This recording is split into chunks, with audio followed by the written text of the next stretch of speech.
Hello everyone, welcome to Rockshire Gaming. My name is Eric. Today we are going to be taking another look at DCeased, a Zombicide game from CMON and Spinmaster. Specifically, we're going to take a look at what all occurred over the weekend on days 5, 6, and then today, day 7 of the campaign. A few new characters were introduced, as well as another expansion introduced this afternoon. So let's go ahead and dive right into it. All right, so we're going to start as we always do with the main page to kind of look at where the campaign currently sits. Right now, the campaign is sitting at $938,256 raised with 7,256 backers with 9 days and 21 hours to go in the campaign as of right now when I'm filming this, which is about 11:15 at night. I try to do these videos at night so I can hopefully see everything that was revealed on a day. We are actually, spoiler, about less than $2,000 away from the next goal being unlocked. So maybe we'll see it during this video. If not, we will definitely see it on another video this week. My estimate might be Wednesday or Thursday, if not definitively Friday. Depends on if they release another major expansion. If they just announce like tiles or something like that, or not even tiles, like token sets or something, the extra dice, whatever. I usually don't do a video for those. That's it. So we're going to go ahead and take a look at the updates, starting with what I believe is update number 26, Girl Power. So greetings, Tree Lobsters. Another stretch goal was green lit. So the last goal we were looking at on day 4 was the zombie version of Green Canary, who again never turned into a zombie during the entire event. So they are definitely looking at quite a few characters in this these next couple updates of where they skewed away from the main storyline a little bit. So anyway, Green Canary was unlocked on November 18th, so Saturday morning, at 820k, and then that was with the Gotham Knights pack that was announced on the 17th. So that's just them talking about it a little bit more right there. So the next stretch goal brings another powerful Kryptonian to the fight. So now we are going to get Power Girl at 850k. She is going to be a superhero in the game, Kara Zor-El, spelled differently. Her Kryptonian heritage makes her extremely powerful, as tough as any superhero. Power Girl can dish out incredible damage, and she can take just as much, being particularly impervious to the lowly hordes. A natural protector, she can fly in from anywhere whenever someone's in danger. So possibly not affected maybe by walkers and possibly runners. Who knows? I don't know if they would do that, make her completely invulnerable to that kind of stuff. Would make some of the scenarios just completely easy mode. But so yeah, possibly a little quicker with her flight. But there is her character piece right there. Power Girl was interesting because I am pretty sure she was in a panel of like the 3rd or 4th issue of the main series. So again, this is another look at, we're showcasing characters who really didn't play as big a role or even in the event itself. And it kind of going back to what they said about the fact that the I think War of the Undead Gods either hadn't been written or was in the process of being written. So again, probably not going to see much from that storyline, but they're trying to basically fill in gaps with other characters from the entirety of the DCU. So again, Power Girl not necessarily in the book, but is going to be in the game. Welcome addition to the game. Another Kryptonian that can take on hopefully zombie Superman or anything else major that they throw at us in the game. So the next update is going to be update number 27, daily snap, like father, like daughter. So this is our daily snap for the 18th. So this was Saturday afternoon's daily giveaway. So we're going to get the living version of Ravager, who is going to go along with the zombie version that is in Unkillables. Today's daily reward is adding the Kickstarter exclusive Ravager superhero for all backers, including figure ID and card. Rose Wilson is the daughter of Deathstroke, is as unkillable as him. Armed with her Iteron sword, Itertron sword. I don't know why I'm mispronouncing that. Ravager can slice through the toughest of zombie heroes. Her precognitive abilities and superhuman reflexes keep her always one step ahead of the anti-life army, striking first at any sign of any activity. So I don't know if she gets like reactions possibly from certain groups being drawn from the deck, but we'll kind of see how that goes. The next clue was Jeepers. I'm going to have to crank the shutter speed all the way up for this one. So basically indicating that a speedster was going to be announced on Sunday is what most everybody thought about that. So the next update was update number 28, a Robin in red. Greetings, Tree Lobsters. Kara's power can't be contained anymore. She's been unleashed. Next stretch goal is out for blood. So we got Red Robin, Tim Drake to go along now with the Gotham Knights pack. Unfortunately, not a living hero to go with the other Bat brothers there. However, more accurate to the event, because I'm pretty sure he was. We actually never saw Tim not as a zombie. He and Nightwing were both zombies during the first issue. I think they were attacking Alfred up in Wayne Manor. Batman tried to intervene. He himself got. So there is that. So he was the unlock at 880k. When Batman's son, Damian Wayne, took the title of Robin, Tim Drake moved on to assume the identity of Red Robin. Tragically, he has now been taken by the anti-life virus. Taking down this lost boy may not seem too difficult, but it will exact a heavy toll on the superhero carrying out the deed, depleting them of all power and heroic traits. But hey, you might be able to scavenge a nifty bat gadget. So basically, this is one of those things where they get away with it. I think Zombie Batman was very similar in the fact that Tim is a very smart kid in the comic books. So in order to basically address the fact that it's not an intelligent creature anymore when he gets turned into a zombie, that it's basically demoralizing whoever does end up taking him down. So it gives you a negative effect to actually take him out. So kind of interesting how that's going to play out.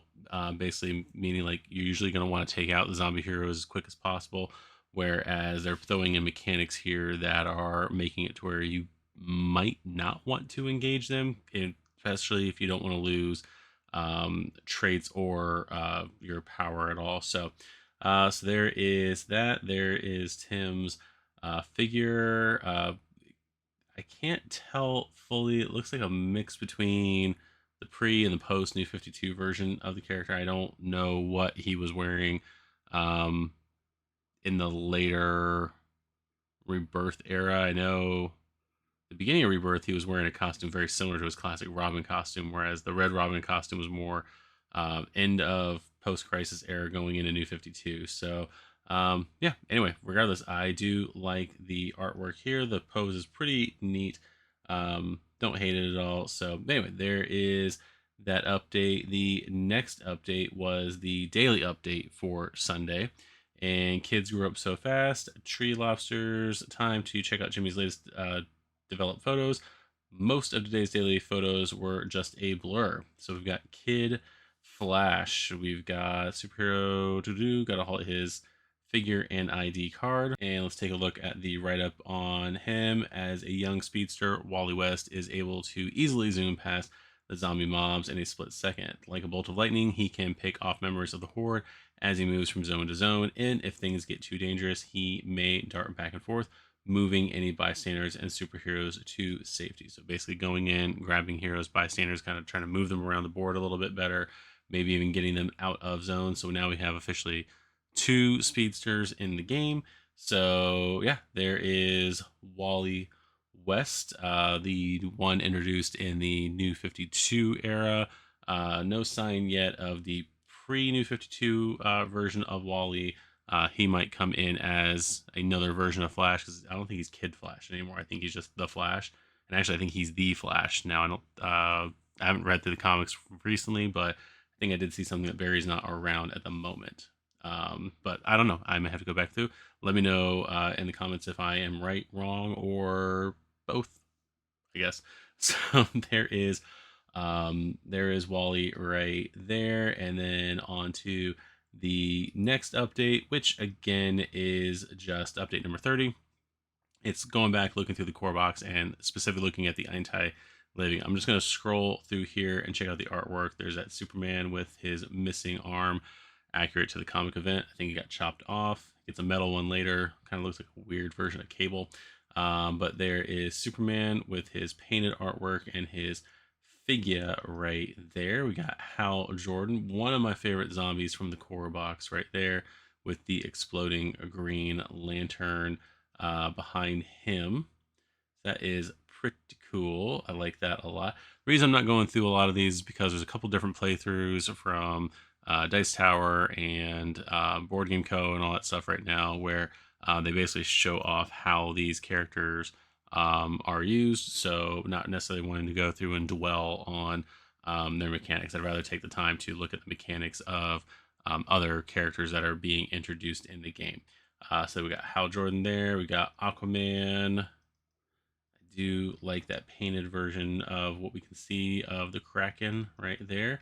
We've got Catwoman. Still, to me, an odd addition to the main game, but we definitely needed more. Well, she's technically an anti-hero. I was going to say we need more villains in the game.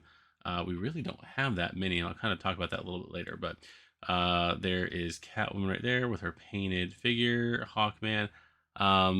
My other favorite from this list, these are probably my two. Hal Jordan with the exploding lantern and Hawkman are probably my two favorites. Kind of iffy about the Martian Manhunter.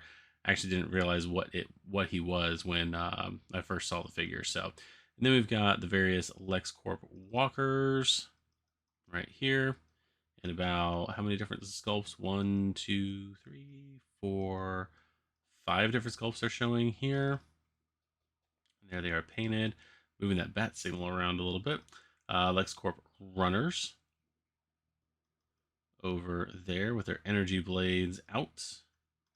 And then finally, the LexCorp brutes there, basically wearing similar power armor to their boss. So that is the zombie versions of all the characters that you're going to be getting in the core box. Now time to look at, I believe, update number 31, which was today. Red Robin, I think it was Red Robin. Red Robin did not get updated or not get unlocked early this morning like I was kind of hoping for. So, but we did get the next daily snap, which I realized I didn't read what the clue was from the day before, something about spelling a name.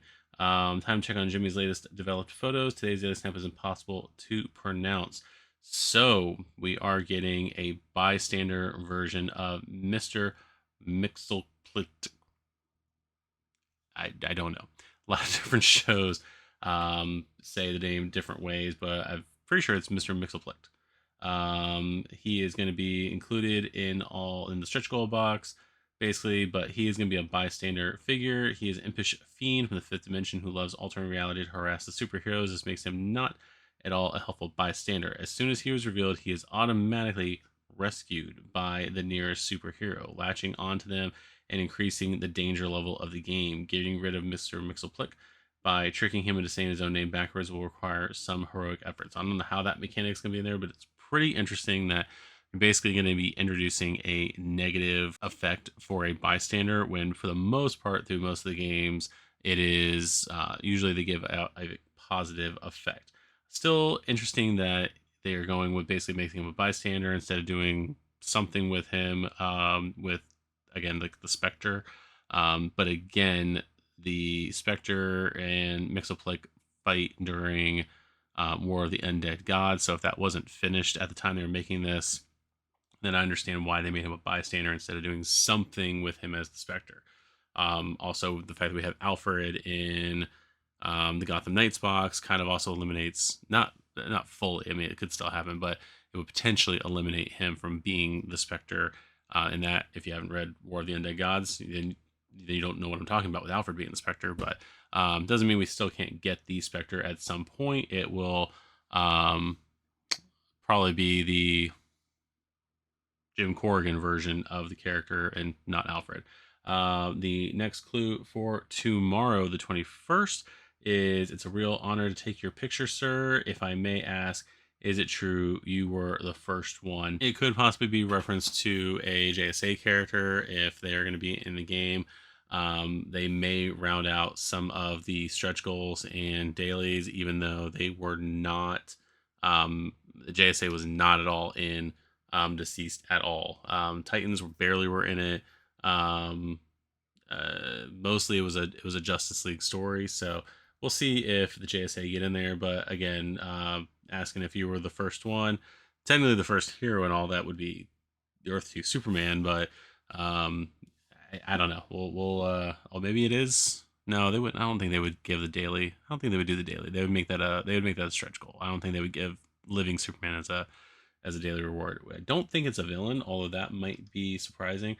One of the things I have noticed is that all the unlocks have been either bystanders or the living heroes. We haven't actually had a undead character, an anti-living character, as a daily unlock yet. So that's kind of interesting aspect with that. But anyway, there you go. So our next update is update number 32. After Mxyzptlk was revealed, we did unlock Red Robin, Tim Drake, to get a living version of Martian Manhunter. So if we reach 910, we will unlock for all backers the Kickstarter exclusive Martian Manhunter superhero, including his figure and ID card. John Johns, the Martian Manhunter, is likely the most powerful being on Earth. His shapeshifting abilities make him very resilient and able to perform powerful and versatile attacks, combining flight with his phasing ability. He can move quickly while ignoring zombies.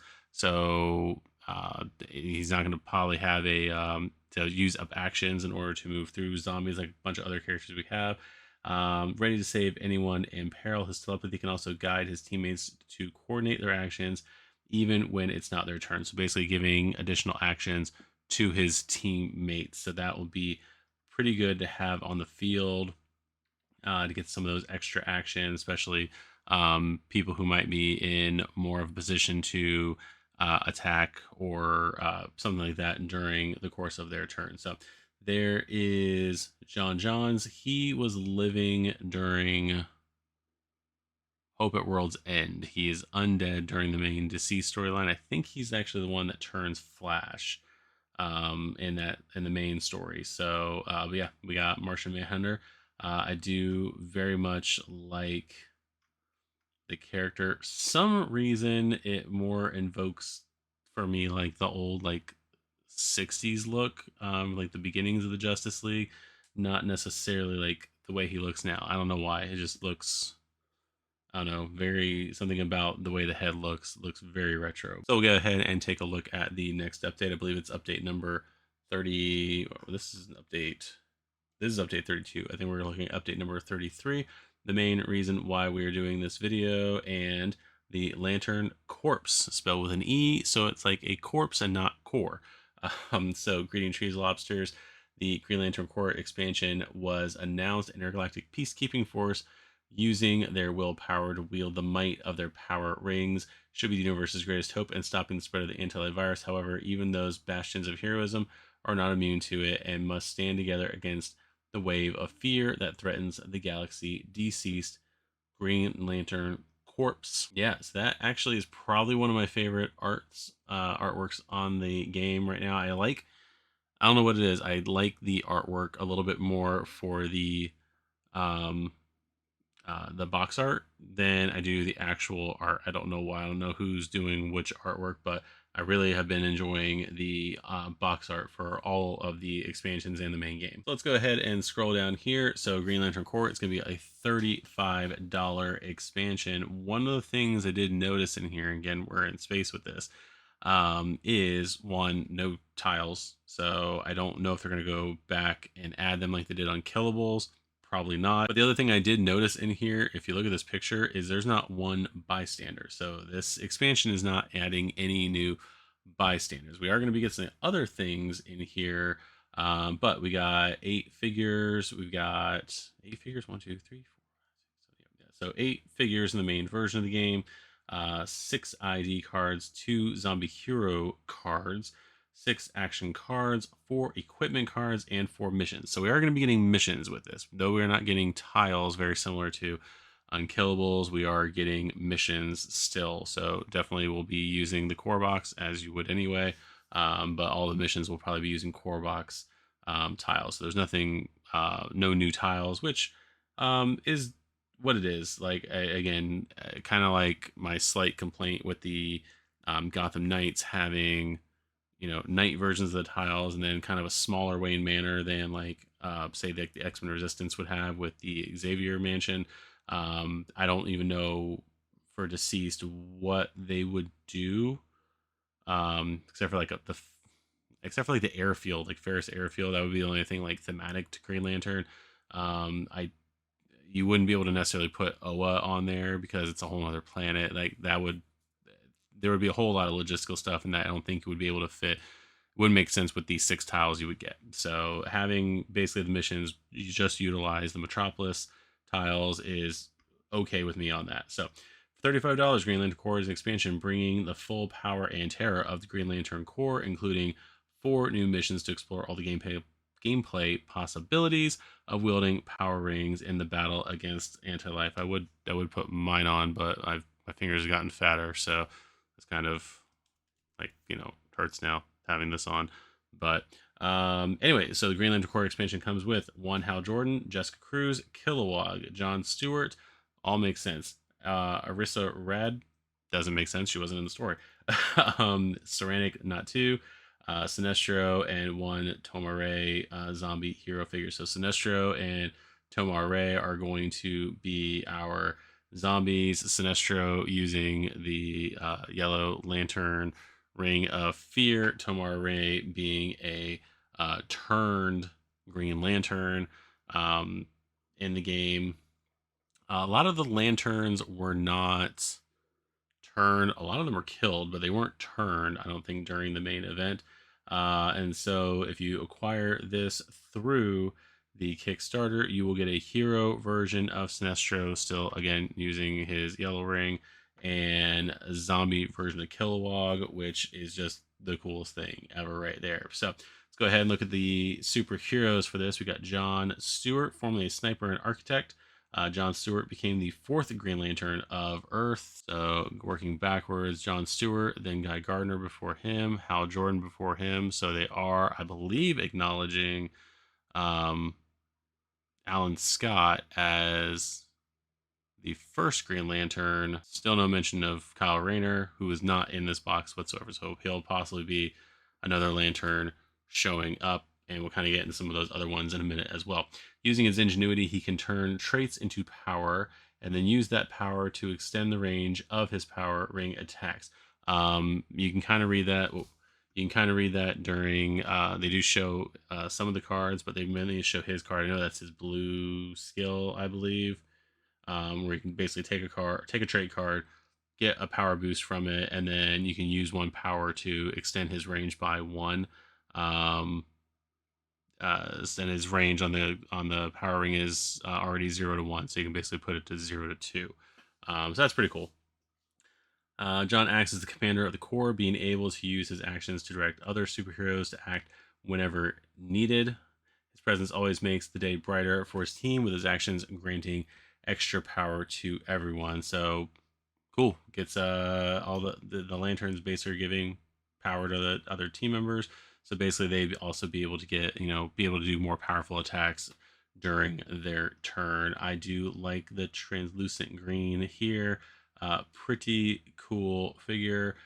Without paint, he does look a little bit like Abin Sur right there. You know, apparently both bald, except for he does have some hair on there. But anyway, so there's that. So then we're getting a living version of Hal Jordan. Is widely regarded as the greatest Green Lantern due to his indomitable willpower and ability to overcome great fear. Always ready with a trick up his sleeve, or rather his power ring, he can spend power to gain new heroic traits, and as the darkness grows, gain them whenever zombie heroes spawn. So later skills, he's basically just going to get new traits as the zombie heroes are coming out onto the board. He's able to perform formidable attacks with his power ring, spending power to extend its range, and heroic traits to overcome its impact. or overcharge its impact. So that sounds pretty cool. There is his figure for his living mode with the shield. Was that a hammer and a fist right there? And then we do get painted versions of it. I will say these are probably some of the first figures from Big Child Creatives. I don't know. For some reason, I know what it reminds me of. I just can't think of what they're called, but not sure how I like the green in his uniform. The way they did the effect here looks pretty cool. Although I do like the clear with the Green Lanterns. I like the clear plastic, the clear green plastic. So if I do get around to painting these, I would probably have to cover a lot of this up to paint him. Fire effects and stuff like that, I would be fine with painting, but for some reason, I like the green lantern effects being transparent more than I like them being like this. Not saying these were bad paint jobs; these are great paint jobs, but there's something about the painting here for Hal that I'm just not. I don't know, not digging for some reason. So anyway, there is Hal. Jordan, Arissa is an alien from Graxus 4, though she joined the members of the Green Lantern Corps on Earth. She is able to use her power to heal herself or extend her power ring attacks. No evil escapes her sight as she's always on the lookout for zombies spawning on endangering her allies, immediately moving to the rescue or unleashing a powering attack that can cross impossible distances to eliminate threats. So possibly a range farther than one, and also the fact that she actually gets to heal herself. So that's always good in the game, is having a healing ability of some sort. There is her figure. Then Kilowog, the poser himself. Kilowog is a powerful Bolvaxian and the main combat instructor in the Green Lantern Corps, as is obvious by just looking at him. Kilowog is very tough, fearless, charging the enemy with surprising speed. Thanks to his combat training, he is able to greatly extend the range of his power fist attacks. Always on the lookout for those who worship evil's might. He powers up and acts as soon as zombie heroes spawn. So basically, when zombie hero spawns, he gets more power. I think it was Hal or John, one of the two gets more traits. So definitely a lot of being able to charge up, get more power, get more traits for a lot of the lanterns. There's his painted figure right there. And then Jessica Cruz. Jessica Cruz is the first female human Green Lantern, overcoming her fears take her place at the core. She often constructs a power axe or of green energy, spending power to extend its range or lethality, and often swings it with such might as to strike at two adjacent zones. We were her power as she gains heroic traits every turn and rarely misses when attacking zombie heroes. So is it just me, or does it say on here she often constructs a power axe of green energy, but there's no green energy power axe on her figure? Like that seems weird that they don't have that on there. So um yeah, there's that. And then we got Serenic Natu, the daughter of Sinestro, causing her to distrust the Green Lantern Corps ever since her father deserted it. She cares for her teammates and uses her medical expertise to heal other superheroes and give them extra traits. In spite of the darkness surrounding her, the Green Lantern light makes her immune to zombie hero abilities. So that's an interesting thing right there. The Green Lantern's light makes her immune to zombie hero abilities. Does it not make the others also immune? It's an interesting choice there. Still like the figure. The character sounds pretty cool. So I definitely am digging this one. So this is what I meant here by I honestly, just because of how the view I have of this, I can't actually read any of that. I just know that the only blue skill that we know about is John. We don't know how much health he has. This 4 right here with the feet looks like Kilowog is going to have 4 health. So that is pretty nice for him. So, but yeah, wish I could read those. I can't. So anyway, zombie hero. So this is going to be some interesting new mechanics in the game. Thal Sinestro was once the greatest Green Lantern until he turned evil and adopted a yellow power ring. It's right here. It's the yellow power ring right there. I have all of them here, but you know, whatever. Anyway, until he turned to the yellow powering, his aura of fear only increases after succumbing to the anti-life infection, causing superheroes to not gain power every round as long as his presence can be felt. Then he is no regular zombie hero though, as he accesses a deck of action cards every round. So it looks like he's going to have his normal card, his normal spawn card, and then he's going to have a deck of Sinestro actions. He may, among other things, send a fear wave that undermines heroic traits, causes bystanders and wounded superheroes to panic and run into waiting hordes, or use his manipulation of yellow power to cause all superheroes to lose their yellow skill, which I'm pretty sure is the extra action skill. Yep, right here. Until the next enemy phase, all superheroes lose their yellow +1 action skill. So that is going to be pretty rough. So a little bit change to the game. So we basically have a new character who is going to have a deck all of his own that is going to be able to manipulate the battlefield and just cause some problems. So that I actually do like that. I would kind of wish they would do some stuff with a few other characters like that. Although that would be a lot of card management, especially because you can have multiple, I believe, of the zombie heroes on the board at the same time. But yeah, that I like a lot. That new mechanic, I really dig that. There is Sinestro's um, weird zombie thriller pose right here. And then we've got Tomar Ray. Tomar helped train many members of the Green Lantern Corps and became close friends with Hal Jordan. Taken by the anti-life, he now leads an army of zombies against his former allies, bringing an ever-increasing horde into play each time he activates. Now, I do think it's funny that Tomar Ray's going to be leading an army of, LexCorp soldiers, but I guess they are all wearing green. So, all right, so we are going to get some equipment in the game. This expansion adds new equipment from the Vaults of Oa to help the superheroes. The Power Battery can supply all nearby superheroes with extra power, so all superheroes, not just Green Lanterns. The green power ring is able to extend any attack. So if you have the green power ring attached, basically can increase the range probably by 1, maybe 2 of your different attacks, both melee and range. The Ring of Volthoon, which is the ring, I think, from the Green Lantern of Earth 3, which is like the Crime Syndicate of America Earth. This deals out a powerful strike at a cost to your health. Because the ring is killing you as you're using it, so you're probably every time you use it, you lose a health point. And the yellow power ring drains other superheroes of their heroism to give you power. That I would assume maybe they lose a heroic trait in order for you to gain power. Don't know how that is going to work, but that is pretty interesting. And then exclusive promos, we are going to get the living version of Sinestro, and I just realized that he is standing over the body of Zombie Kilowog. That is kind of gross. Living Sinestro may not be a hero, but he knows the anti-life is the real enemy here. Still, he makes for a dubious ally as he uses his yellow ring to give him power by draining other superheroes of their heroic traits, similar to the actual ring.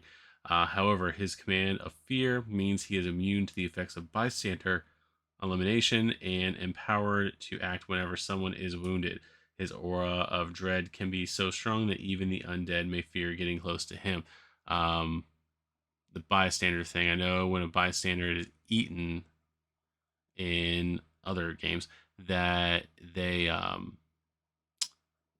you lose, I think you lose power and heroic traits as the hero, so he apparently is not going to be affected by that, which good for him. Go ahead and scroll down here. There is his figure. I like his figure a little more than I like the artwork on this one. But then we have the zombie Kilowog that he is standing on top of.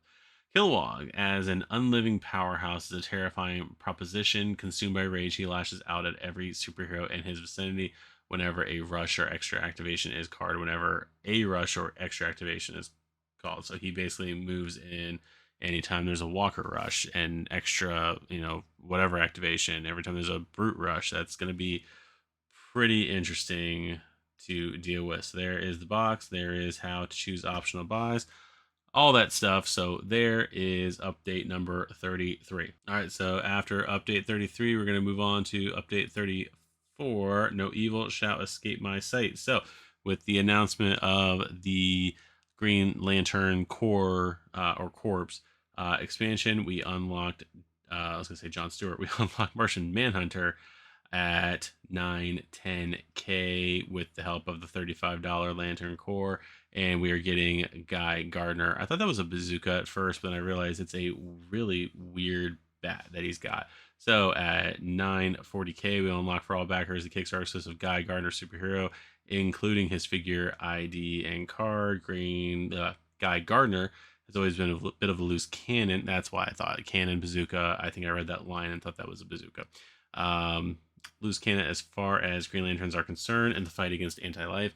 He'll certainly not hold back. He uses power to deal out attacks that can bring the strongest zombies to their knees. Always ready for action, he may power up whenever zombie heroes show up, immediately crushing nearby hordes. He even gets free attacks when he's at full power. So there is that. It's going to get, whenever you power up to full, you're going to get free attack action. So that is always nice. There is his figure. There is his painted version of his figure. Let's go over here. All right, so it looks like I might have to vamp a little more. Let's see, I've been recording for about 44 minutes. So yeah, so we are less than $1,000 away from getting that last 940 there. So may not hit it within the next 5 minutes. It is almost midnight, so it'll officially be on tomorrow if it goes through.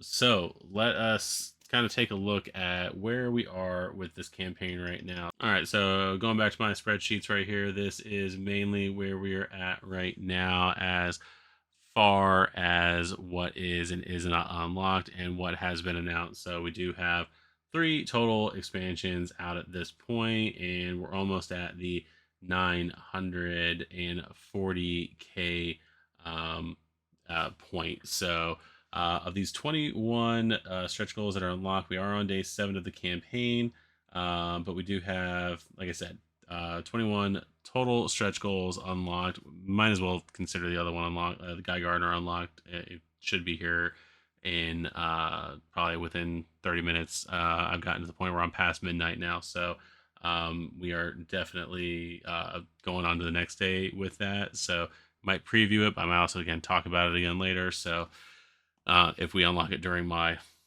rambling, if not, then we'll just look at it the next update. But in its main comparison, which is over here, we've got the list of what was unlocked during Marvel Zombies. Now, with that said, we did get a dice pack already in Marvel Zombies, so I don't know why they haven't revealed another dice pack, unless we're not getting one, but I don't see why we wouldn't. We're only going to have 6 dice with the main core game.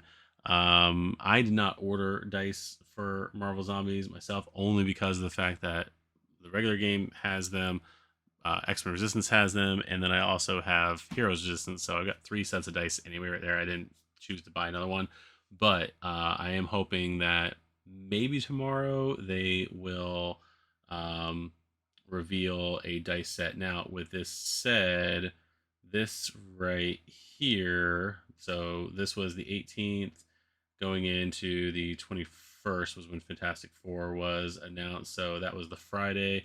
The dice set was released I think on the Monday, with the Guardian set releasing on the Tuesday. So we're probably due for a dice set maybe tomorrow on the Tuesday updates and everything. So again, I'm not doing a video on Tuesday.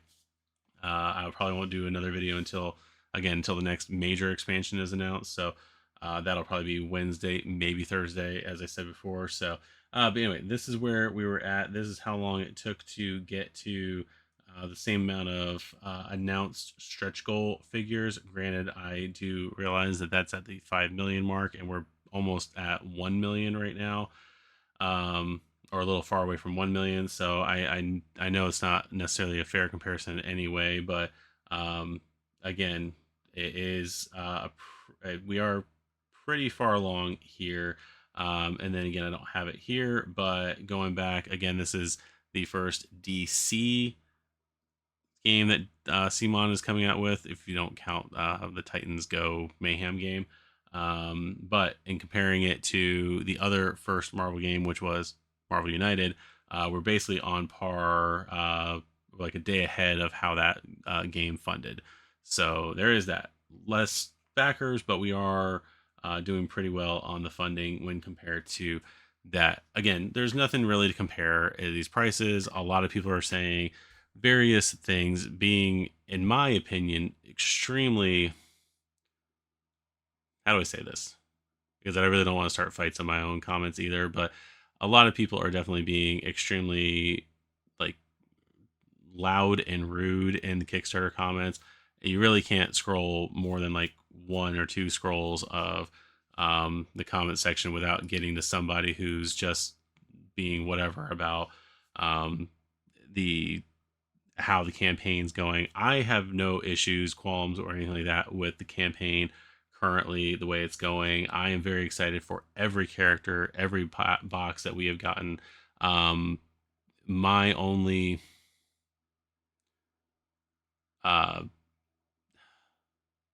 confusions with the game, necessarily with what they're announcing, not confusions, my only issues with the things they're announcing is I went into the campaign definitely more thinking that they were going to have stuff more related to like the later parts of the DC storyline, knowing from that first Friday live stream that about like where DC was with writing the book, with the way this was being written. I definitely get like the Gotham Knights pack, and I definitely get the Green Lantern pack. I'm kind of more thinking now that the rest of the expansions, instead of being based on necessarily events in the storyline for the main game, we're gonna get like family expansions. Like we got Gotham Knights, so we got Batman family, we got Green Lantern, so we're getting, or Green Lantern Corpse, so we're probably gonna like that gives us Green Lantern thing. I don't know if they're gonna come out with packs for speedsters, especially because we really don't have that many speedsters necessarily left besides original Wally and Impulse. I know there's like Max Mercury and Jesse Quick and those kind of characters, but we might get some kind of pack with them. We're probably definitely going to get a Teen Titans pack of some sort, hopefully with Trigun in there. I'm hoping we get some kind of Shadow pack in there as well, because we definitely need John Constantine. But a lot of people that I thought were going to be in packs so far have been in like stretch goals and dailies. So yeah, I think that first Unkillables was the only expansion that was related to events in the storyline. So it's like I said, what everything they announced, though it is not, especially from looking at my prediction video, if you did see that, most of the stuff that they've announced has not been what I predicted. But I haven't looked at one thing in this campaign and said that's terrible, I don't like it. I have loved everything they have announced so far. So, like I said, everyone take my advice. Just sit back, enjoy the campaign, pledge what you can if you can. If you can't pledge anything, don't pledge anything. But if you are able to pledge anything, do it. That'll help with stretch goals and all that kind of stuff. But I think everybody just at this point needs to sit back, relax, let the campaign run, end the negativity, and just enjoy it. People don't constantly need to voice their disapprovals or anything like that with the game. The game is doing absolutely fine. I am very excited for it. 2025 cannot come fast enough. Actually, it needs to hold off because I got other games obviously to play. But yeah, I am very excited for this game. I cannot wait for everything else they announce.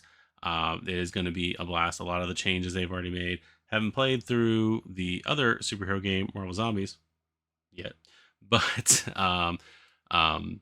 like I said, even the changes from having played Heroes Resistance that I know they're making to this game, I am very, very excited about it. Now, a lot of that was me giving my opinion about the current state of the comment section on the Kickstarter campaign, but also a lot of that was me rambling until I could see this. The campaign did hit 940,000. With that said, they are going to probably wait another $1,000 just to make sure that people weren't just like upping their own pledges to get the threshold number and then, you know, pledging back down. So we have at 12:10 a.m. Eastern time. We have hit the goal for Guy Gardner. So when we do the next update, we will start with update number 35, which will be whatever came after Guy Gardner. So I'd like to thank you guys for watching this video and sticking around with me on it. Make sure to like this video if you enjoyed it. Make sure to subscribe to this channel if you are enjoying my docile tones. I don't know. But anyway, thank you guys for tuning in. I will see you guys in the next video. Got a lot of stuff that we are working on this week that I want to try to get out. To date this video, we are a couple days away from Thanksgiving. So I do have a few things that I want to get accomplished and out, and hopefully I do it. Make sure to hit the notification bell to know when I'm putting those things out. And you guys have a wonderful rest of your night. Enjoy. Good night. Bye-bye.